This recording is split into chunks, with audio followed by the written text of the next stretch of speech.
Estamos al aire, novatos. Sean muy bienvenidos. Me llamo Rodrigo Fortes, soy perito forense y tanatólogo y es una enorme alegría tenerlos acá en nuestro curso de análisis forense de asesinos seriales. Y ya quiero decirles algo de entrada. Este curso no es uno más. Es literalmente un antes y un después en tu carrera dentro de la criminalística y las ciencias forenses. Antes de que arranquemos, necesito contarte una verdad que muchísima gente no ve. El análisis forense de perfiles criminales y especialmente de asesinos seriales es una de las áreas más ignoradas, descuidadas y poco enseñadas dentro del mundo forense. Y no es porque no sea importante, sino porque lamentablemente acceder a este tipo de conocimiento sigue siendo extremadamente difícil. ¿Y sabes por qué? Porque en nuestra profesión, el que realmente quiere aprender muchas veces tiene que pagar una fortuna. Y no te hablo de poco, ¿eh? Los cursos de criminología forense, análisis de perfiles criminales y psicopatología de asesinos seriales son absurdamente caros. Y el que no puede pagarlos simplemente queda afuera. ¿Y sabes qué significa eso en la práctica? Que quien no se especializa pierde espacio, pierde oportunidades, pierde trabajo en las mejores pericias, consultorías, instituciones públicas o privadas y equipos de investigación. Y la consecuencia no es solo económica, también es inseguridad profesional. Gente que se siente completamente perdida cuando tiene que analizar una escena del crimen compleja, cuando necesita interpretar el comportamiento de un criminal, entender la mente de un psicópata, descifrar la firma criminal o participar de una investigación de altísimo impacto. ¿Y sabes quién más pierde? La sociedad, el sistema de justicia, las propias víctimas. Porque cuando faltan profesionales capacitados para entender cómo funciona la mente de un asesino serial, todo el sistema fracasa. ¿Y por qué? Porque intentaron transformar el conocimiento en un privilegio, pero acá eso no pasa. Y justamente por eso es que existe este proyecto. Este curso es ofrecido por el Colegio Politécnico Latinoamericano Unicorp, que hoy es uno de los centros educativos más grandes de América Latina, con sede en Brasil. Una institución reconocida por el Ministerio de Educación que nació con un propósito clarísimo: llevar educación de calidad a quienes no pueden y tampoco quieren gastar una fortuna. Acá creemos que la educación no es un privilegio, la educación es un derecho, es transformación, es la herramienta que te permite crecer, posicionarte, destacarte, ganar más dinero, acceder a mejores oportunidades y, sobre todo, convertirte en un profesional forense realmente preparado, serio y respetado. Y así que entendelo bien. Todo lo que vas a aprender acá, sinceramente, en cualquier otro lugar te costaría una fortuna, pero hoy está en tus manos. Y te lo garantizo, después de esta capacitación, nunca más vas a mirar una escena del crimen, un comportamiento criminal o un asesino serial con los mismos ojos. Y sé que muchos de ustedes no quieren solamente el conocimiento que les voy a dar acá. También están buscando el certificado de esta especialización intensiva de 4 días. Y déjame dejar algo muy claro. La certificación es totalmente opcional. Nadie está obligado a sacarla. Pero es muy importante que entiendas el peso que tiene este certificado. No es un simple papel. Es un documento que valida tu participación en esta capacitación y demuestra que decidiste especializarte en una de las áreas más ignoradas y subestimadas dentro de los cursos de criminalística y ciencias forenses. Y sí, este certificado te va a ayudar y mucho, porque no solo fortalece tu currículum, sino que también te da muchísima más credibilidad frente a fiscales, jueces, abogados, universidades, consultoras, instituciones públicas, empresas privadas y hasta para trabajar como perito independiente. Y te digo algo más. Aunque todavía seas estudiante, solo el hecho de tener este certificado en tu currículum ya te pone por delante de miles de otros profesionales que están ahí viendo cómo pasa el tiempo sin mover un dedo para destacarse. Y quédate tranquilo, porque acá no hay ninguna trampa. No vas a tener que pagar una fortuna por esto. El valor de la certificación es simbólico, pensado justamente para que sea accesible. Y más adelante, hacia el final de la clase, te voy a contar exactamente cuánto es. Y ojo con esto, quien se quede conmigo hasta el final de la clase se va a llevar 2 bonos exclusivos, 2 regalos que van a acelerar muchísimo más tu evolución profesional en el área forense. Pero déjame aclararte, es solamente para los que se queden hasta el final, ¿ok? Así que vamos a arrancar, porque sinceramente lo que preparé para ustedes no existe disponible allá afuera de forma tan accesible, tan directa y tan poderosa como lo van a tener acá, iniciando el contenido. Estamos al aire, novatos. Sean pero muy bienvenidos a nuestra primera clase de nuestra serie de clases del curso de asesinos seriales, análisis forense de asesinos seriales, un contenido que tanto despierta nuestra curiosidad, que nos hace querer saber más sobre trastornos, aún más cuando hablamos de personalidades que forman parte de nuestra sociedad. Se hicieron muy famosos, ¿verdad? Personajes como Ted Bundy, entonces hay mucha gente ahí, mucho contenido para que estudiemos en este curso. Para ti que estás llegando, sé muy bienvenido. Ya empiezo esta clase aquí dando ese aviso básico, ¿no? Que es muy importante que tengas papel y bolígrafo a mano, porque habrá muchas cosas que voy a compartir. También necesito avisar que no tengo la costumbre de estar leyendo los comentarios, hasta porque eso retrasa el desarrollo de la clase, ¿verdad? Así que preparo una clase completamente directa al grano, una clase muy dinámica, pero con un lenguaje bastante tranquilo. Ya he probado responder comentarios, pero a veces la gente comenta cosas que están muy fuera de contexto, ¿verdad? Entonces, si me da tiempo, paro para responder los comentarios aquí. Así que vamos a comenzar con este contenido increíble, recordando que para ti que estás viendo el curso aquí, debes saber que puedes adquirir la certificación hasta la fecha límite del viernes, ¿de acuerdo? Entonces ese es el plazo máximo que tienes para obtener el documento que comprueba que realizaste el curso. Esto es muy importante, especialmente cuando hablamos de enriquecer el currículum. Esto es fundamental para cualquier persona, ya sea alguien que quiera trabajar en el campo forense o no. Sobre todo porque hoy en día ya no existen solo campos forenses por concurso, ¿verdad? Hoy también tenemos campos privados, personas que trabajan de manera autónoma, ¿no? A veces trabajan para el Tribunal de Justicia de forma independiente, entonces, como perito judicial, por ejemplo.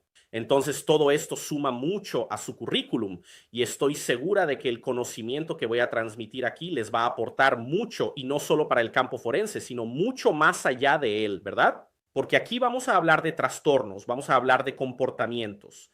Así que a veces podemos ver esto en nuestro día a día y no necesariamente la persona es un psicópata, un sociópata, un asesino serial. No, no tiene mucho que ver una cosa con la otra. ¿De acuerdo? Entonces, vamos a empezar a explorar este contenido. Así que si tienes curiosidad de saber todo sobre un crimen, cómo ocurrió, quién fue la víctima, cuál fue el motivo, si el asesino era un asesino serial, cómo la policía investigó y qué hizo la justicia al respecto, estás en el lugar correcto. Es aquí mismo donde tienes que quedarte. Ingresantes, una cosa es cierta, mucha gente está fascinada por estas historias de crímenes reales y tenemos muchos crímenes reales, ¿no? Tenemos muchos casos extraños que han despertado nuestro interés durante siglos, ¿verdad? Esa curiosidad solo va aumentando con el tiempo. Hoy en día tenemos documentales, tenemos series, podcasts enteros dedicados a hablar de estos crímenes reales, ¿no? Como mencioné aquí sobre el personaje de Ted Bundy, que no es un personaje ficticio, es real, este tipo existió, ¿verdad? Está Jeffrey Dahmer, está John Wayne, entre otros. Entonces, todos estos tipos se convirtieron en tema de producciones de películas, de series, que alcanzaron a millones de personas, millones de espectadores. Y este tipo de contenido realmente capta mucha atención, ¿no? También ayuda a abrir investigaciones, genera dudas, ¿no? Sobre la forma en que se cometió el crimen y por increíble que parezca, incluso ayuda a resolver casos antiguos. Pero entonces puedes decir, Rodrigo, ¿pero por qué nos gusta tanto esto? Y la respuesta, novatos, es porque eso está en nuestra propia naturaleza humana, nos atraen los misterios. Entonces, entender qué lleva a alguien a cometer una atrocidad parece de alguna manera protegernos, porque queremos experimentar esa tensión, queremos entender el peligro, la maldad, pero dentro de una zona segura. Todos quieren saber, pero debajo de la manta, ¿verdad? Allá, entre las cobijas, viendo con unas palomitas. Así que no queremos correr el riesgo, ¿no?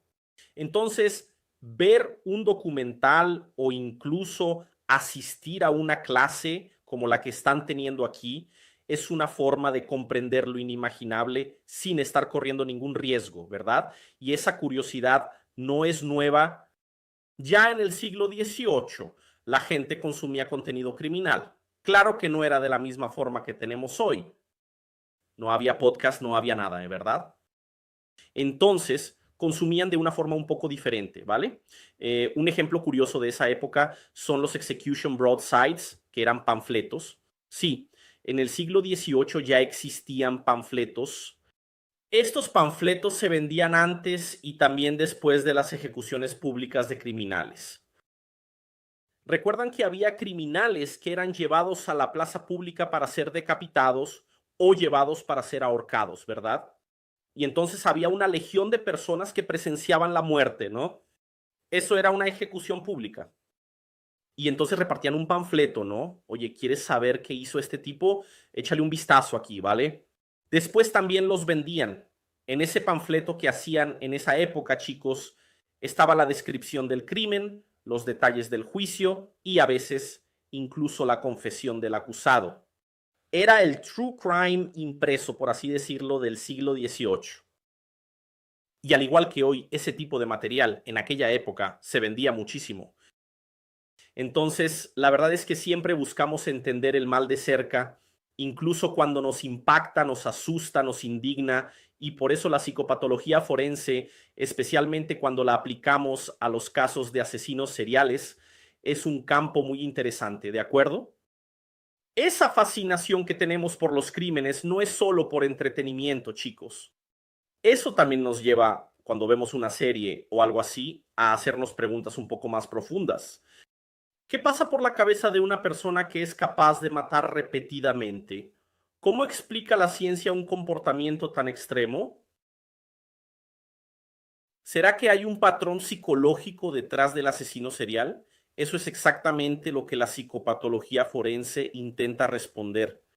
Entonces, a partir de ahora, vamos a empezar a profundizar más en este tema. Por supuesto, vamos a profundizar con base científica y también voy a usar un lenguaje sencillo. Eso, de hecho, es una característica de mis clases, ¿verdad? Van a ver que soy capaz de tomar un contenido extremadamente complicado y desglosarlo para presentarlo de la manera más comprensible posible para ustedes. Entonces, vamos a entender cómo los trastornos mentales se conectan con los comportamientos criminales. ¿Cómo identificar patrones? ¿Por qué ciertos individuos, ciertas personas sobrepasan todos los límites de la violencia? Porque eso es muy importante que lo procesemos para poder analizar el comportamiento de estos criminales, ¿de acuerdo? Y al final, cuando ocurre un crimen real, ¿saben quién entra en escena? ¿Quién investiga? ¿Quién recoge las pruebas? ¿Quién escribe lo que sucedió? Y entonces, ¿lo saben sí o no, novatos? ¿Están muy lentos? Vamos, pongan en los comentarios. ¿Quién sabe si el profesor empieza a responder comentarios aquí? Vamos allá. ¿Lo saben?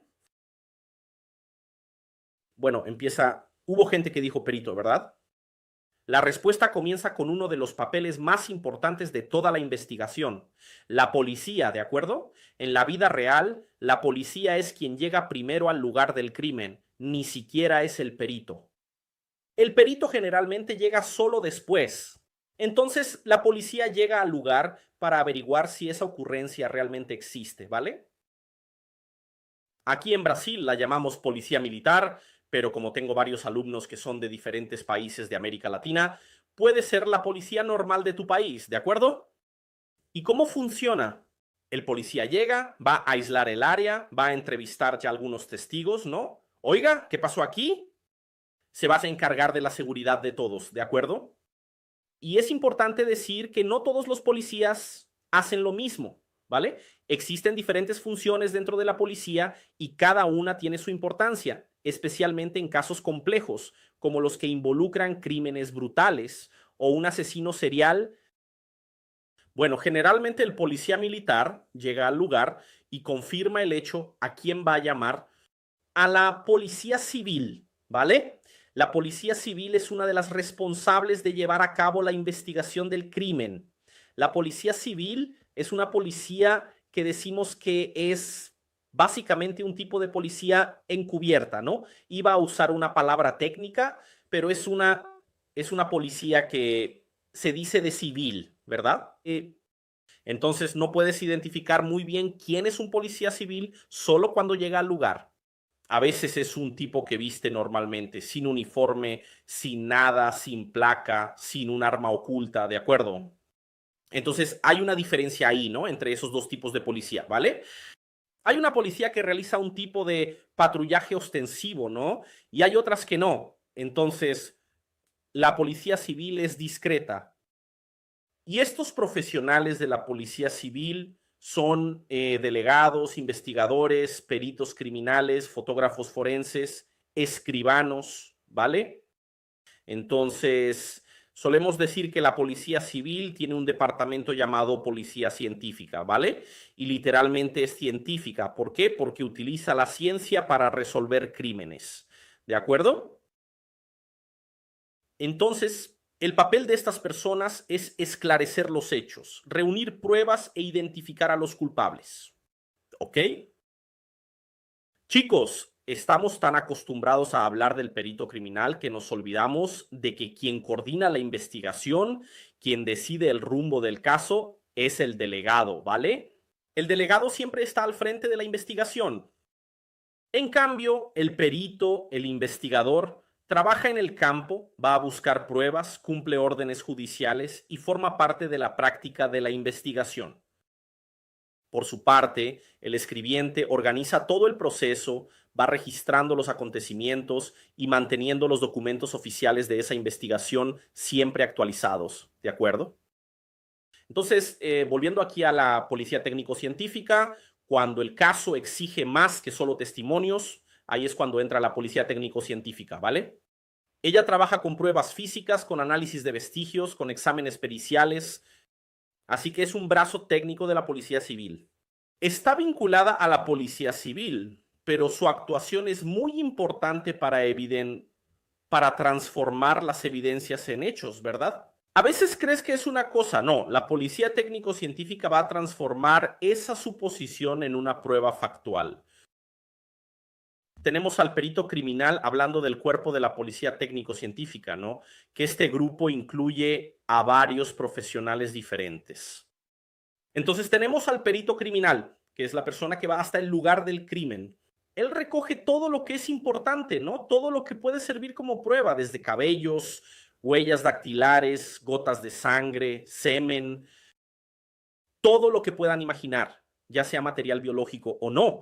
Él lo llevará para hacer un análisis en laboratorio, ¿de acuerdo? Formando parte del cuerpo de la policía técnico-científica también tenemos al médico forense. ¿Quién es el médico forense? Es la persona que realiza la famosa necropsia. Él abre el cadáver, examina el cuerpo, las heridas.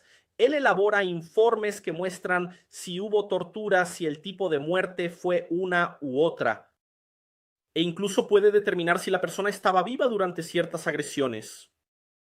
Un buen ejemplo de este tipo de caso es lo que ocurrió con Elise Matsunaga. Fue un informe médico el que ayudó a entender si la víctima fue descuartizada, es decir, si fue descuartizada viva o muerta, ¿de acuerdo? Entonces se emitió un informe al respecto.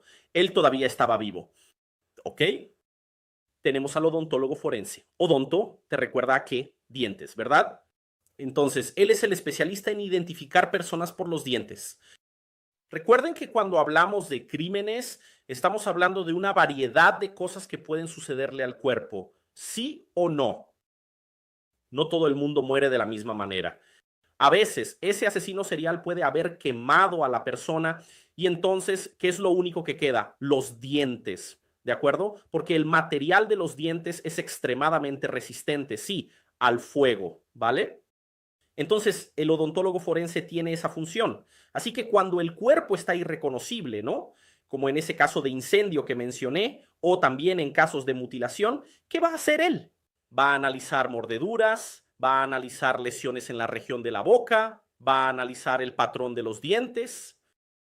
También hay material genético, ADN, que se puede extraer de la pulpa del diente, ¿de acuerdo? Entonces, son cosas que resultan muy útiles para que podamos identificar quién es esa persona, ¿ok? También tenemos, chicos, a un profesional de química que analiza manchas, sustancias, materiales sospechosos que se recogen en la escena del crimen. Esta persona no puede afirmar que algo es sangre, por ejemplo. Él necesita hacer un análisis de laboratorio, ¿cierto? Entonces, esta persona trabaja dentro de un laboratorio, pero sigue formando parte de la policía técnico-científica. También tenemos, chicos, al profesional de toxicología. Esta persona ya investiga la presencia de venenos, drogas, sustancias químicas. Así que puede actuar, puede trabajar tanto en crímenes como envenenamientos, como en situaciones de dopaje, por ejemplo, dopaje deportivo. Entonces, juntos hay más profesionales, está el encargado de la fotografía, está el papiloscopista forense. Así que juntos estos profesionales unen la ciencia y la investigación para transformar los indicios en verdad. Este es un trabajo técnico que muchas veces revela quién realmente cometió el crimen. Y lo más importante, no es solo saber quién lo cometió, sino también cómo lo hizo y por qué cometió ese crimen. Y las historias de True Crime, estudiantes, no se limitan solo a homicidios. Hay muchos casos que involucran otros crímenes, otros delitos que son, ¿cómo puedo decirlo?, igualmente impactantes. Violación, ocultación de cadáver, robos, diversos tipos de abusos, ¿de acuerdo? En algunos casos raros, a veces ni siquiera hay una muerte involucrada. Pero aún así, el crimen es tan extraño que causa asombro. Un ejemplo que se hizo muy famoso en todo el mundo, de hecho ya hice algunos videos sobre ese caso, que están en mi Instagram. Para ti que aún no me sigues en Instagram, puedes seguirme allí, que produzco bastante contenido, ¿vale? Si eres de Brasil, buscas allí como Ciencias Mortuorias. Si eres de algún país de América Latina, búscame como Universidad Forense. Así encontrarás mi página solo en español, donde produzco contenido únicamente en español, ¿de acuerdo? No vayas a, a seguir la página brasileña porque no tiene nada que ver, no vas a entender. Chicos, un caso que se hizo famoso fue el de Anatoly Moshkin.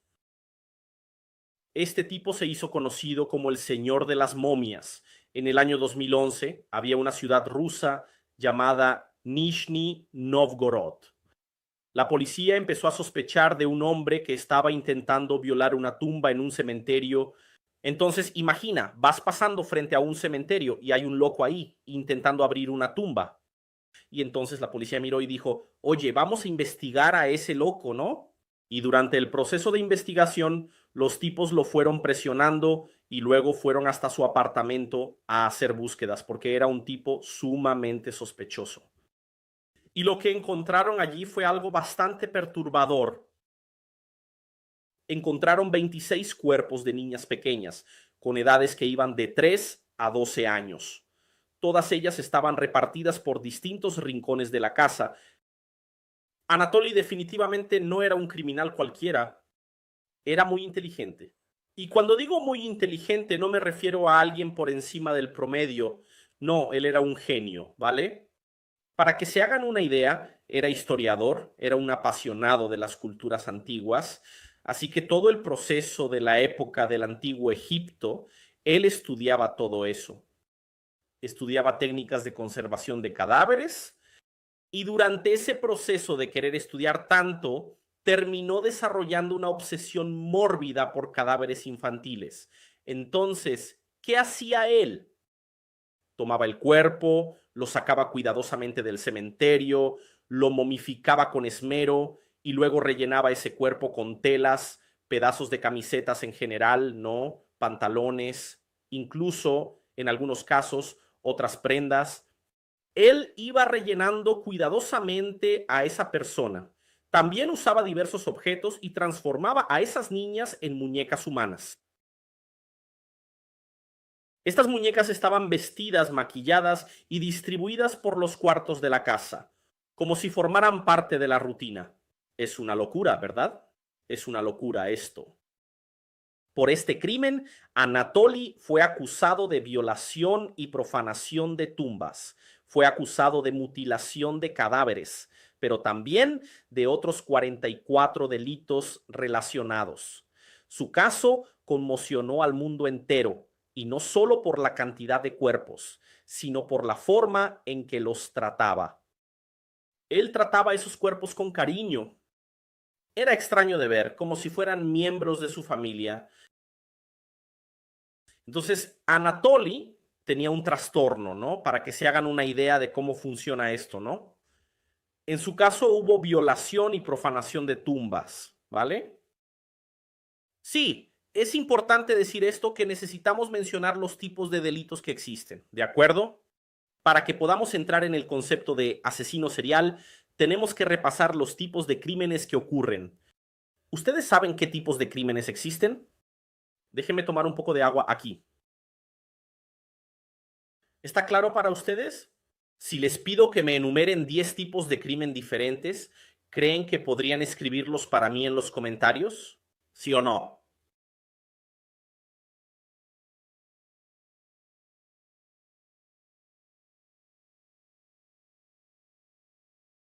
Homicidio es el clásico, ¿no? La gente ya empieza a mencionar homicidio, suicidio. Estudiantes, necesitamos desglosar esto. Vamos a empezar hablando del homicidio. El término asesinato se utiliza en general para referirse al acto de matar a alguien de manera ilegal, ¿cierto? En cambio, homicidio es el término técnico utilizado en el ámbito jurídico y abarca diferentes tipos de delitos dependiendo de la intención de quien comete ese acto. Cuando una persona mata a otra sin intención, sí, es posible matar a alguien sin tener la intención de hacerlo. Sucedió. Puede ser por imprudencia, puede ser por negligencia, puede ser por falta de habilidad. Entonces, cuando una persona mata a otra sin intención, a eso lo llamamos homicidio culposo. Profesor Rodrigo, ¿pero culposo no es cuando la persona es culpable? No. Culposo es ese famoso sin querer. Pucha, lo hice sin querer. La culpa es mía, pero no quería hacerlo. ¿De acuerdo?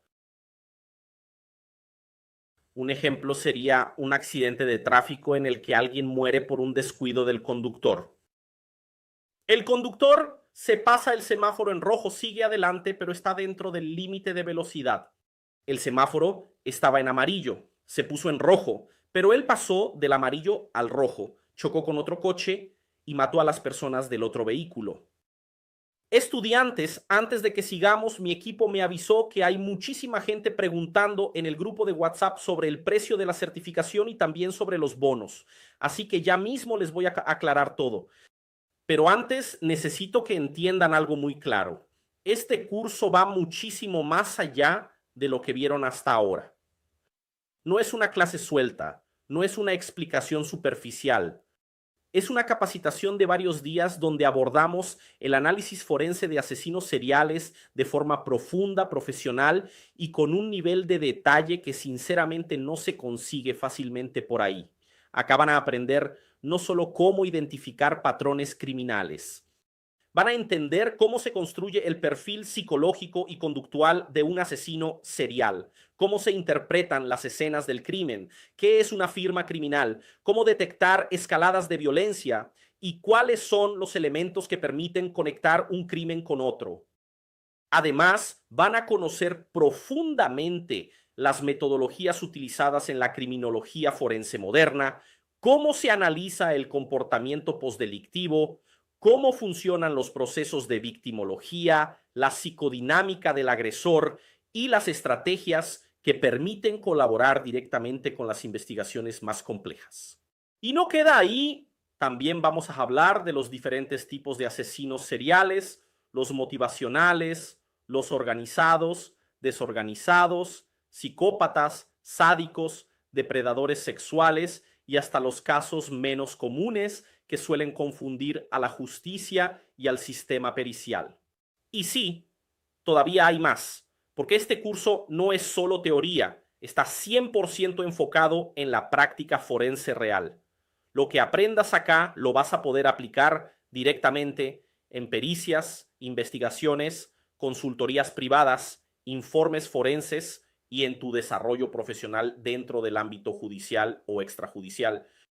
¿Será que hay un patrón psicológico detrás del asesino serial? Eso es exactamente lo que la psicopatología forense intenta responder. O sea, estamos hablando de un contenido que simplemente no se encuentra de forma accesible como lo estamos ofreciendo acá. Así que, sin dar más vueltas, vamos al grano. ¿Cómo es la certificación de este curso? Este documento está homologado por nuestra institución, que está reconocida por el Ministerio de Educación, el MEC, y tiene validez internacional en toda Latinoamérica, excepto en Cuba y Venezuela, que lamentablemente, por cuestiones de políticas públicas extremadamente restrictivas, nuestra operación no puede actuar en esos países. O sea, si sos de cualquier otro país de Latinoamérica, que no sea Cuba ni Venezuela, tu certificación es totalmente válida y no termina ahí. Nuestro certificado cuenta con varios QR codes integrados. Esto no es decoración, es seguridad, autenticidad y credibilidad. ¿Qué hacen esos QR? El primero te lleva directo al contenido programático completo del curso. Cualquiera que lo escanee puede ver exactamente qué estudiaste, los temas, los módulos y la carga horaria. El segundo QR te dirige al sitio oficial de consulta pública de nuestra institución, donde aparece tu nombre y la confirmación pública de que realmente realizaste esta capacitación. Eso te da una credibilidad instantánea ante cualquier pericia, organismo, empresa, consultora, universidad o institución que quiera verificar tu capacitación. Es literalmente un certificado blindado diseñado para protegerte y darte valor real en el mercado laboral. No es ese papel genérico que cualquiera te imprime. Esto es serio, legal, validado, registrado y demuestra tu calificación de manera pública, transparente y absolutamente segura. Por eso, cuando adquirís esta certificación, no te estás llevando un simple papel.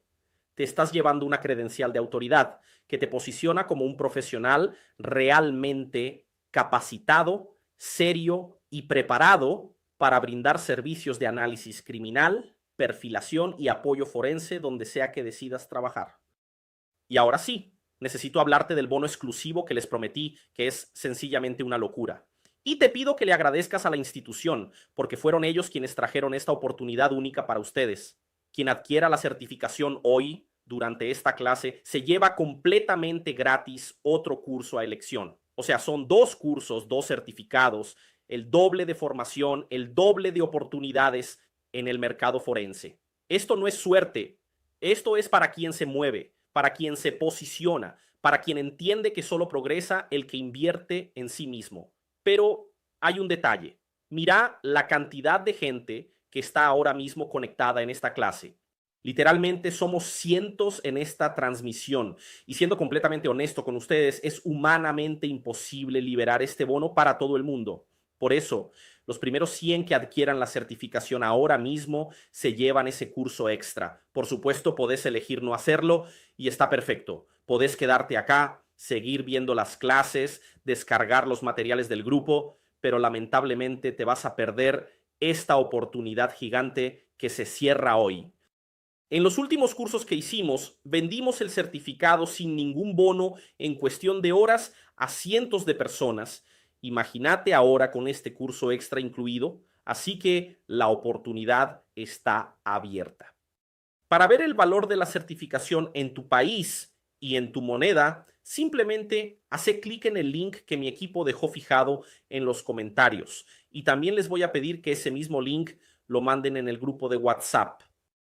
No pierdas tiempo, porque esta oportunidad no va a durar mucho. Y te juro que estoy deseando que cada uno de ustedes aproveche esto. Ah, y casi me olvido. Cuando hagas el pago de la certificación y garantices la promo de hoy, envíale el comprobante al soporte, el contacto que está en el grupo de WhatsApp. Así agilizamos la emisión de tu certificado. Listo. Retomemos el contenido. Entonces el coche volcó, el coche cayó por un barranco. Entonces, eso fue un homicidio culposo. Para que no se olviden, culposo es cuando la persona siente culpa. Ella dice, vaya, ¿por qué hice eso? Dios mío, ¿cómo pudo pasar esto? Entonces, no es que ella sea culpable, es que siente culpa, pero no lo hizo a propósito, ¿de acuerdo? Por otro lado, cuando la persona tiene la intención de matar, entonces el crimen se llama homicidio doloso. Entonces, el dolo es cuando hay una intención clara de ejecutar a otra persona. Este es un tipo de homicidio más grave porque muestra que hubo una voluntad directa o indirecta de causar la muerte. Dentro del homicidio doloso todavía hay una categoría más severa, ¿no? Aún más alta. Existe el homicidio calificado. Este ocurre cuando hay motivaciones o circunstancias consideradas especialmente crueles o reprobables como, por ejemplo, matar a una persona por venganza, matar a una persona por celos, empezó a salir con otra persona, entonces la persona, esto es muy común en el feminicidio, ¿verdad? Empezó a salir con otra persona, entonces el hombre va y mata a la mujer. Entonces, eso es lo que llamamos un motivo fútil. Es un motivo insignificante, no es justificable, ¿de acuerdo? También se considera calificado, chicos, cuando hay uso de tortura o cuando es una emboscada, le mientes a la persona, dices, ah, ven aquí a una fiesta, y cuando llega es una emboscada, lo matan, ¿vale? También se considera calificado cuando hay interés financiero, es decir, mataste a la persona por herencia o por un beneficio económico, porque tenía un seguro y ibas a recibir una gran suma de dinero. Matar para encubrir otro crimen también es calificado. Este tipo de crimen tiene penas mayores, así que calificado siempre implica agravantes mucho más serios, ¿de acuerdo? Cuando hablamos de homicidio calificado, es imposible no recordar el emblemático caso brasileño de la familia Richthofen que ocurrió en 2002, hace ya bastante tiempo, ¿no?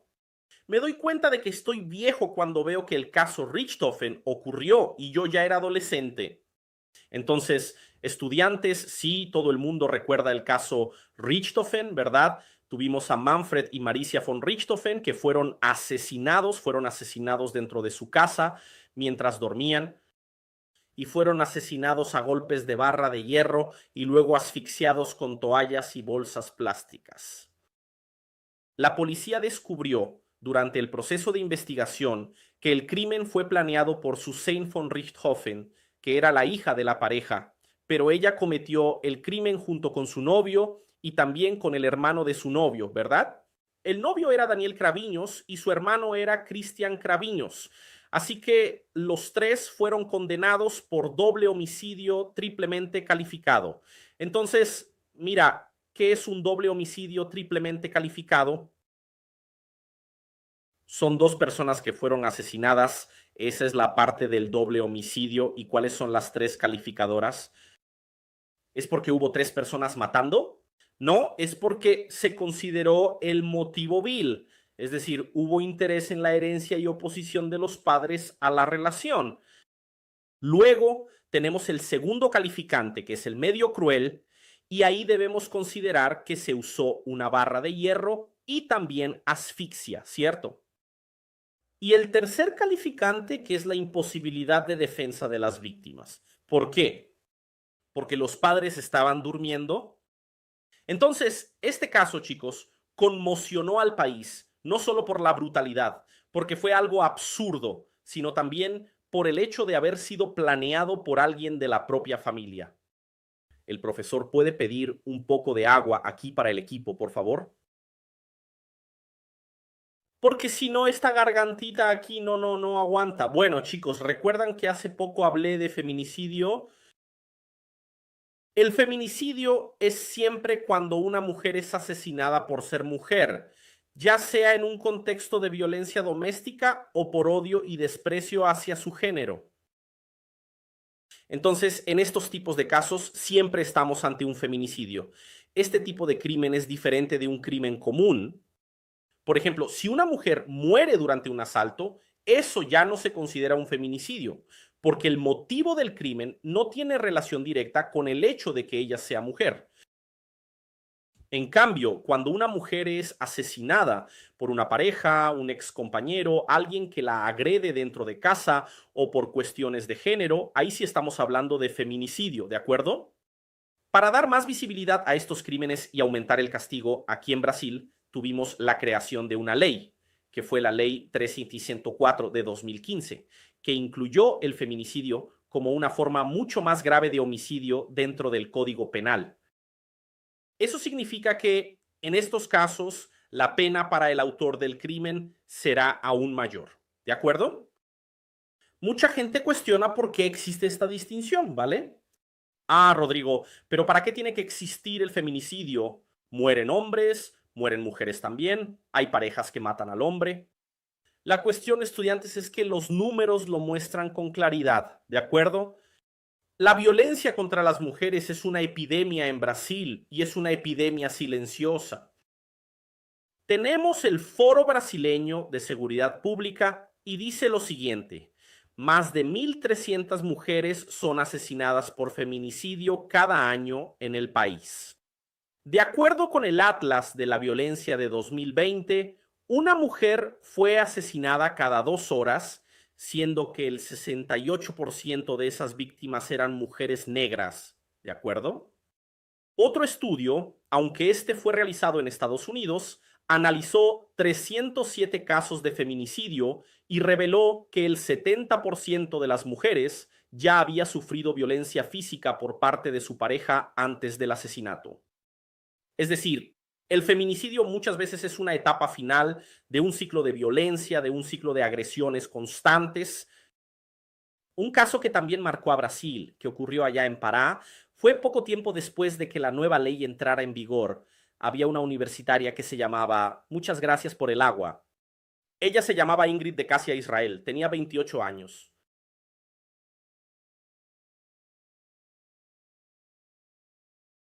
Ella fue asesinada con 31 puñaladas dentro de su propia casa por su novio. El novio de ella se llamaba Antonio Eduardo Sousa Nascimento. Inicialmente, él dijo que actuó en legítima defensa, pero después la propia defensa alegó que tuvo un brote psicótico durante una pelea y que no recordaba lo que había pasado. Y entonces, en 2017, fue condenado a 40 años y 4 meses de prisión, también por homicidio triplemente calificado. Vamos a hablar aquí de nuevo sobre el triplemente calificado. Fue por motivo vil, no hubo una justificación plausible, fue un crimen de feminicidio, ¿no? Un crimen cometido por el hecho de ser mujer en un contexto de relación íntima. Y el tercer agravante, la dificultad de defensa de la víctima. Ella no tuvo oportunidad de protegerse. Sabemos que el hombre es más fuerte que una mujer y así se volvió triplemente calificado. Este caso muestra cómo el feminicidio es más que un asesinato común. ¿No? Es una cara de la moneda, digamos así, de la violencia extrema que muchas mujeres viven a diario, ¿de acuerdo? Entonces, si estás pasando por algún tipo de violencia doméstica o psicológica, debes saber que tienes un canal específico para hacer una denuncia, ¿cierto? ¿Todo claro hasta aquí? Todo bien, ¿verdad? Chicos, tenemos aquí otro tipo, que es el de inducción, instigación o auxilio al suicidio. Cuando pensamos en el suicidio, normalmente creemos que la persona simplemente tomó la decisión, fue y se quitó la vida. ¿No es así? Pero la verdad es que hay algo más detrás de eso. No siempre el suicidio es un acto completamente aislado. A veces, en algunos casos, otra persona puede tener un papel directo o incluso indirecto en incentivar la muerte. O sea, imagina que alguien está ahí incentivándote, diciéndote, anda, quítate la vida, presionándote sobre cómo deberías actuar. El Código Penal trata estas situaciones como inducción, instigación o auxilio al suicidio. Un caso destacado de este tipo de delito ocurrió en Estados Unidos. Y este de hecho tuvo una repercusión mundial. Esto ocurrió hace poco, en 2012. Había una chica llamada Michelle Carter. Ella tenía 15 años y conoció a Conrad Roy, que era un adolescente, un año mayor, y se conocieron durante un viaje familiar a Florida. A pesar de la distancia, los dos empezaron a relacionarse virtualmente. Intercambiaban cientos de mensajes de texto. Esto sucedió a lo largo de 2 años, aunque solo se encontraron en persona 5 veces. El chico, Conrad, sufría de depresión. Él tenía una lucha intensa contra la depresión y la ansiedad. Tenía pensamientos suicidas. Pero Michelle también estaba en tratamiento por depresión y él ya había intentado quitarse la vida, intentó suicidarse. Incluso llegó a ser hospitalizado por eso. Y entonces, en las conversaciones, Conrad le contaba a su novia que escuchaba voces, que quería morir, que estaba agotado de su propia mente. Y Michelle, ella no solo escuchaba todo, sino que empezó a incentivar que él realmente se suicidara. Ella empezó a decir cosas como, no, suicídate de verdad, es mejor que te liberes de eso. Sí, no tiene sentido que sigas vivo, esto no va a pasar. Empezó a incentivarlo. Y en 2014 Conrad tenía 18 años y Michelle 17.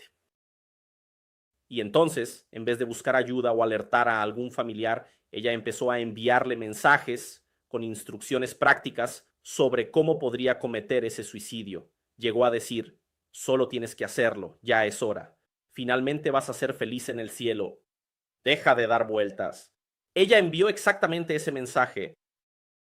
Y entonces, el 13 de julio de 2014, Conrad fue encontrado muerto dentro de su coche por inhalación de monóxido de carbono. Fue hallado en un estacionamiento aislado en Massachusetts. Luego, tras las investigaciones, la policía tuvo acceso a los mensajes intercambiados entre la pareja. Y ahí descubrieron el contenido perturbador, ¿no? Bastante extraño. Entonces, la chica Michelle Carter fue acusada de homicidio involuntario. El caso generó bastante debate jurídico, incluso a nivel internacional. ¿Hasta qué punto alguien puede ser responsabilizado por la muerte de otra persona cuando esa muerte es un suicidio? Es una cuestión para debatir, ¿no? Entonces, en 2017 Michelle fue condenada, recibió 2 años y medio de prisión, pero cumplió solo 11 meses y fue liberada en 2020 por buen comportamiento. Este caso llamó la atención del mundo sobre un tipo de delito que es muy difícil de identificar, pero que es extremadamente grave, ¿verdad? Principalmente en tiempos de redes sociales y relaciones virtuales. Hoy en día es muy común tener relaciones virtuales, ¿no? Entonces es bastante complicado rastrear esto. Estudiantes, la conclusión aquí es bastante clara, ¿no? Estimular a alguien a quitarse la vida es un delito. No se trata solo de una cuestión moral, sino de una responsabilidad penal, ¿de acuerdo? Así que presten atención a la salud mental, especialmente de adolescentes y niños. Ustedes que dejan a los jóvenes, ¿no? Siempre con el celular en la mano. Tengan cuidado. Un niño con tiempo libre, un adolescente con demasiado tiempo, es un problema. Puede estar enviando mensajes, puede estar haciendo lo que no debe, así que siempre es bueno monitorear, ¿vale? Estudiantes, acá les pauté los principales tipos de delito, pero también tenemos muchos otros tipos. Tenemos delitos de incendio, explosión, secuestro, ¿qué más? Secuestro, violación, destrucción, sustracción u ocultación de cadáver y así sucesivamente, ¿no? Pero no voy a explicar esos porque son mucho más obvios y no veo la necesidad, ya que podemos aprovechar el tiempo de la clase aquí con contenido de calidad y con un enfoque un poco más práctico, ¿verdad? Entonces, estudiantes, ahora vamos a ver qué es un asesino en serie. Suena un poco obvio, ¿no? Bueno, ustedes pueden decir, el asesino en serie es la persona que mata a otra persona. Entonces, la cuestión es que al asesino serial siempre lo definimos como alguien que comete 2 o más asesinatos en momentos diferentes, pero hay un aspecto bastante curioso. Siempre hay una pausa entre los crímenes. Esa pausa puede ser de días, meses o incluso años. Pero ¿qué es lo importante? Esa pausa muestra que hay premeditación. Es un ciclo de tensión emocional que se repite. ¿Alguien ha oído hablar del FBI? ¿Sí o no? es el organismo que investiga precisamente. Eso, exactamente. Entonces, el FBI lo define de la siguiente manera. Para ser un asesino serial, tiene que haber dos o más víctimas. El crimen se comete en momentos y lugares diferentes. Tiene que haber un intervalo, a eso le llamamos periodo de enfriamiento entre los asesinatos, y puede haber uno o más autores.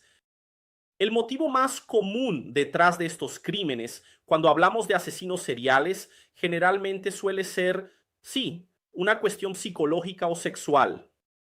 Muchos asesinos seriales matan para satisfacer una fantasía personal o una compulsión interna, y ahí es donde podemos profundizar un poco más en esto, ¿no? Podemos decir que esa compulsión puede estar relacionada con traumas, desviaciones de la personalidad, trastornos mentales graves. De hecho, en nuestra próxima clase voy a hablar solo sobre trastornos. Va a ser una clase bastante interesante.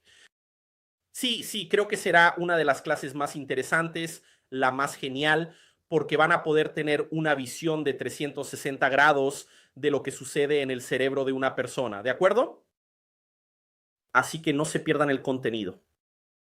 Bueno, cuando hablamos de trastornos, hay trastornos mentales leves y graves, ¿vale? Pero lo importante que debemos mencionar aquí es que el término serial killer no depende del número exacto de víctimas, ¿ok? Y tampoco siempre está relacionado con una motivación sexual, aunque eso sea común en muchos casos clásicos, ¿verdad? Cuando hablamos de varias personalidades del mundo de los asesinos seriales, hay mucha gente que tuvo motivación sexual para matar. Vamos a hablar aquí de los tipos, vamos, digamos así, ¿no? Los tipos de asesinos seriales que existen.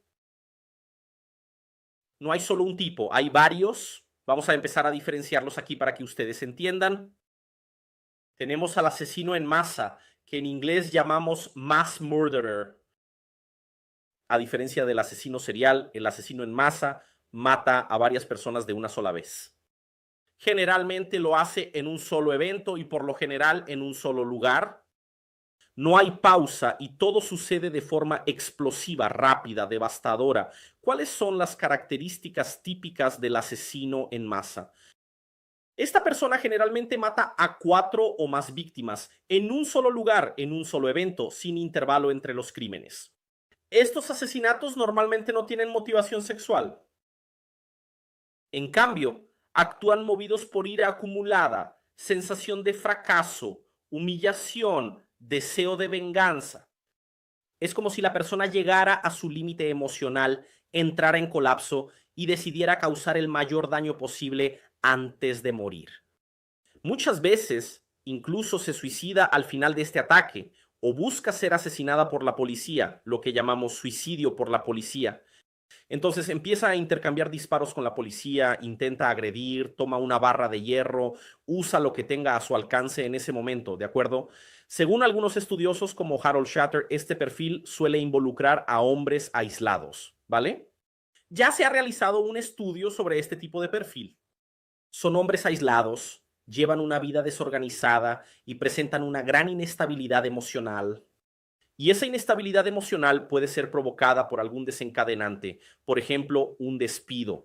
Este tipo fue despedido de un trabajo que era muy importante para él, puede ser el fin de una relación, puede ser una humillación pública, todo eso puede servir como detonante, ¿de acuerdo?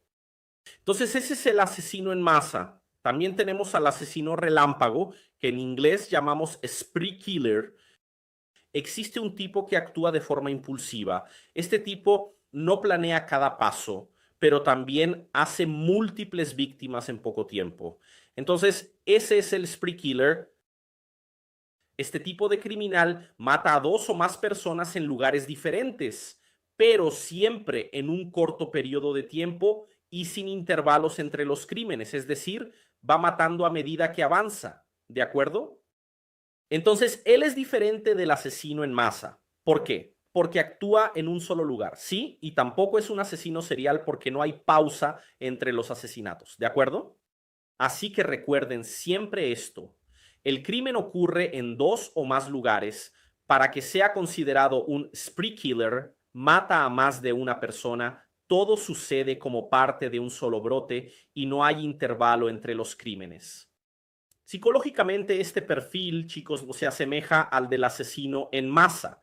Suele ser alguien que acumula mucha rabia, que se queda con esa sensación de injusticia, de fracaso, y eso explota de manera violenta, a veces contra personas específicas, ¿no? Entonces, la persona puede, no sé, por ejemplo, intentar exterminar a sus compañeros de trabajo, es una opción, ¿verdad? También puede ser de forma aleatoria, así que no hay un patrón establecido en ese sentido, ¿de acuerdo? Tenemos un ejemplo real que llamamos la caminata de la muerte de Howard Unruh. Este caso fue uno de los más emblemáticos, ¿no? Ocurrió en 1949 en Estados Unidos. Este Howard era un ex soldado de 28 años, vivía aislado, y vivir aislado ya de por sí no es bueno, ¿verdad? Pero además, él también mostraba señales claras de paranoia y descontrol emocional. Y luego, después de un desacuerdo que tuvo con los vecinos, decidió simplemente salir por el vecindario con una pistola y empezó a matar a la gente. Mató a 13 personas en solo 13 minutos, incluyendo a 3 niños. Antes de cometer el crimen, este hombre tomó café con su madre y salió de casa como si nada estuviera mal. Entonces el brote de violencia solo se detuvo cuando fue rodeado y se entregó. Luego hubo una investigación, pasó por un análisis psicológico y fue considerado insano por la justicia, por lo que fue internado de manera perpetua, es decir, permaneció internado hasta el final de su vida. En este caso podemos considerarlo un spree killer o un asesino serial. ¿Qué opinan ustedes?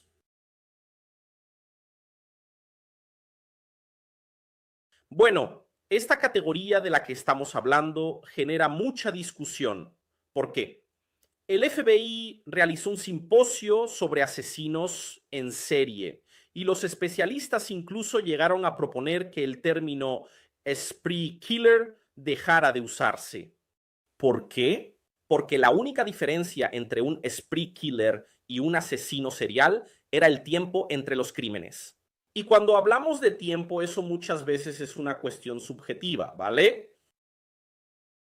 Un buen ejemplo de esto fue el caso de Andrew Cunanan. Fue un hombre que mató a 5 personas en menos de 3 meses, incluyendo a una persona súper famosa, un diseñador llamado Gianni Versace. Los crímenes ocurrieron en diferentes ciudades, pero fueron crímenes con diferentes métodos y en un corto intervalo de tiempo. ¿Este tipo era un asesino en serie o un asesino en masa? Después de mucha discusión, el FBI optó por considerarlo un asesino serial. ¿Por qué? Porque entendieron que sí hubo pausas, solo que fueron pausas más cortas entre los asesinatos. Entonces, esto muestra que la línea entre los perfiles puede ser algo tenue, ¿no? Delicada. Por eso necesitamos entender el comportamiento y los patrones del criminal. Eso es muy importante, tal vez incluso más importante que estar contando la cantidad de víctimas que él, ¿no? hizo y también el tiempo entre los crímenes, ¿vale? ¿Todo claro hasta aquí, novatos?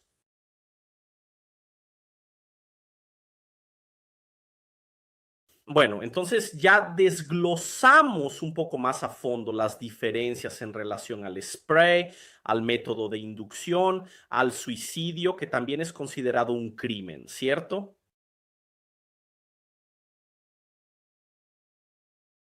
Entonces, ya tuvimos condiciones, de hecho, ¿no? De tener una base para continuar con el contenido. Novatos, en nuestra próxima clase vamos a hablar sobre trastornos mentales y vamos a abordar algunos tipos de comportamientos de estos criminales, ¿vale?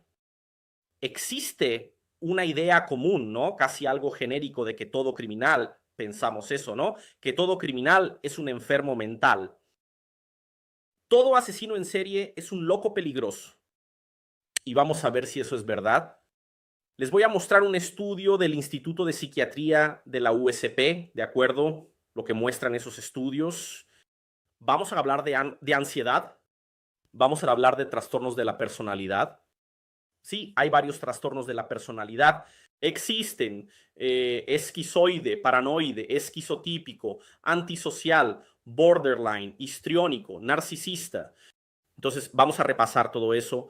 También vamos a hablar de Sí, ¿qué es lo que diferencia un trastorno de otro? ¿Cuál es la diferencia entre un psicópata y una persona antisocial? Características de la psicopatía. Vamos a hablar del psicópata primario y secundario que todavía tienen diferencias, ¿de acuerdo? Entonces, todo eso, claro, también vamos a hablar de la psicosis, ¿verdad? ¿Qué sucede en la mente de una persona cuando pierde la noción de la realidad, cuando pierde el contacto con la realidad, ¿no?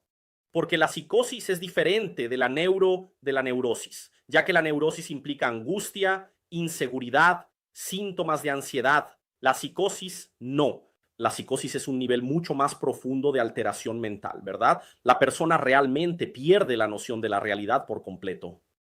Entonces, vamos a hablar de todo esto en nuestra próxima clase y también voy a hablar sobre el TDI. ¿Ustedes ya han oído hablar de lo que es el TDI? ¿Alguien ya vio Fragmentado? Me encanta esa película. Vamos a hablar un poco sobre la película Fragmentado. El TDI, chicos, es el trastorno disociativo de identidad. La película Fragmentado representa muy bien esta cuestión del trastorno disociativo de identidad. Sí, la película muestra a un personaje, ¿no? Dicen que está basada en hechos reales. Yo no sé si esa información es verdadera, pero él tenía varias personalidades dentro de su cabeza y formaban parte de un grupo. Y entonces había un total de 23 personalidades y había una 24ª personalidad que estaba emergiendo, ¿no? A la que llamaban la bestia en la película, que era casi como una entidad, ¿verdad? Le daba superpoderes a la persona. Vamos a estudiar sobre eso también. Vamos a ver si eso realmente es real, ¿no? Hay personalidades del trastorno disociativo que, por ejemplo, tienen diabetes, la persona necesita usar medicación. Entonces son cosas que vamos a explorar y vamos a ver hasta dónde es ciencia y hasta dónde es suposición. ¿De acuerdo? Entonces, todo esto, estudiantes, son contenidos que estarán presentes en nuestra próxima clase. Cuento con todos ustedes. Recordando para ti que estás aquí y ya quieres asegurar tu certificación, debes saber que pondremos una comunicación en nuestro grupo de WhatsApp y así ya puedes asegurar tu certificado aún hoy. Certificado de 20 horas de nuestra institución que está reconocida por el MEC. Así que es un certificado que sin duda va a enriquecer mucho el currículum de ustedes. Eso es todo, novatos. Hemos llegado al final de nuestra clase. Un fuerte abrazo y cuento con todos ustedes en nuestro próximo contenido. Me voy.